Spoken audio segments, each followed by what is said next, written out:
Bonjour à tous, Bonjour. Betty Pariel-Pezard et Sébastien Henry pour Méditation et Leadership. Aujourd'hui, on est là pour parler de la méditation et l'engagement des collaborateurs, parce qu'on a mentionné dans une des autres vidéos Hmm. qu'il y a un lien entre le dirigeant et la cultivation de cette meilleure compréhension des autres. Est-ce que tu peux nous parler, Sébastien, de quel lien il y a entre la méditation et l'engagement des collaborateurs? Hmm. Alors, l'engagement pour moi, c'est avant tout l'enthousiasme. Est-ce que les gens ont envie vraiment de travailler pour ce patron, pour cette équipe, pour cette entreprise? Et les études montrent souvent que c'est vraiment souvent dû, il y a un facteur en tout cas majeur qui est le lien personnel avec son supérieur hiérarchique ou son patron. Du coup, c'est là que pour moi la méditation joue un rôle. On a souvent l'idée que la méditation est une pratique nombriliste. Voilà, on s'occupe avant tout de son petit nombril, de soi-même. Et alors déjà, c'est pas si mal déjà, dans bien des cas, mais surtout, on néglige assez souvent la dimension interpersonnelle de la méditation. C'est un lien aussi plus profond, plus authentique avec l'autre. OK.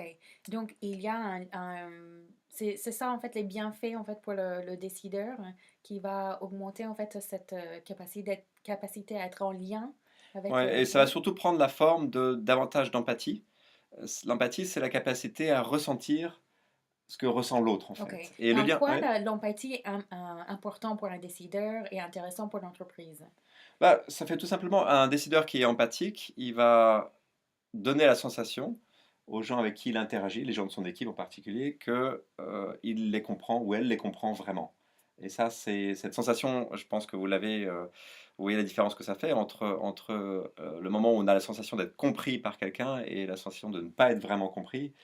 C'est là que l'enthousiasme pour travailler avec quelqu'un peut aussi être, vraiment radicalement augmenté.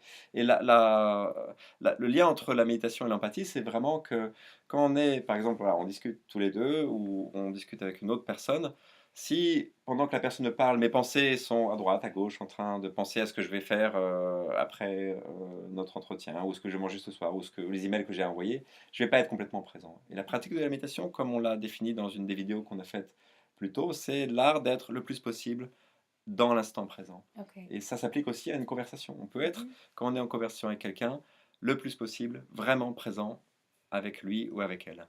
OK. De la présence, de l'écoute, Mmh. une meilleure empathie, plus de liens, Mmh plus mh. d'enthousiasme de la part des collaborateurs. Exactement, ouais. Grâce à cette meilleure relation. Mmh. OK. Merci beaucoup. Encore des informations et des partages autour du thème de la méditation pour les dirigeants, pour les décideurs, pour les managers et les directeurs. Notre organisation s'appelle Méditation et Leadership. Suivez-nous pour la suite des vidéos. Merci. À bientôt.